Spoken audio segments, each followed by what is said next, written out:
વડગામના ધારાસભ્ય જિગ્નેશ મેવાણીના દારૂના અડ્ડાઓ મામલે પોલીસ અને ગૃહમંત્રી સામે આકરા પ્રહારો બાદ હવે આ દારૂબંધીનો સમગ્ર મામલો હોટ ટોપિક બની ગયો છે। ત્યારે હવે મોરબીમાં દારૂબંધીનો કડક અમલ કરાવવા અનુસૂચિત જાતિના આગેવાનો મેદાને આવ્યા છે। જિલ્લાના અનુસૂચિત સમાજના આગેવાનોએ સમાજને સાથે રાખીને મોરબી જિલ્લા પોલીસ વડાની કચેરીએ પહોંચીને દારૂબંધી મામલે નારા લગાવી ઉગ્ર વિરોધ કરી પ્રદર્શન કર્યું હતું।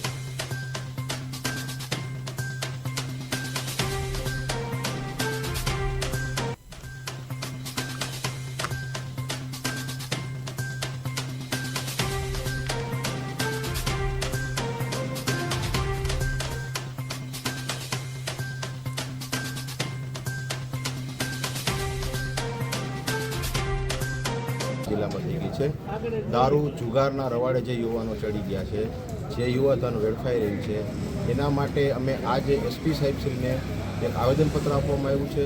એમાં એવો અમે ઉલ્લેખ કર્યો છે કે મેક્સિમમ જે અનુસૂચિત જાતિ વિસ્તાર છે, જે દલિત પછાત વિસ્તાર છે, એના લોકો ભણેલ એટલા બધા નથી અને કાયદાના અજ્ઞાન છે, જેના કારણે આ દૂષણ અમારા અનુસૂચિત જાતિ મહોલ્લામાં ખૂબ જ પ્રમાણમાં વધી રહ્યું હોય। અમે સાહેબને એ કહેવા માટે આવ્યા છે કે અમારા જે અનુસૂચિત જાતિ વિસ્તાર છે એમાં અમારું યુવાધન બરબાદ ન થાય, અમારી બહેન દીકરીઓ વિધવા ન થાય, એના માટે થઈ અને આ વિસ્તારની અંદર ખાસ એક કોમ્બિંગ કરવામાં આવે અને આ વિસ્તારમાં જે દારૂનું વેચાણ છે, ડ્રગ્સનું વેચાણ છે, એ તાત્કાલિક અસરથી બંધ કરવામાં આવે। દારૂબંધીના કાયદાનો જિલ્લામાં થઈ ગઈ છે।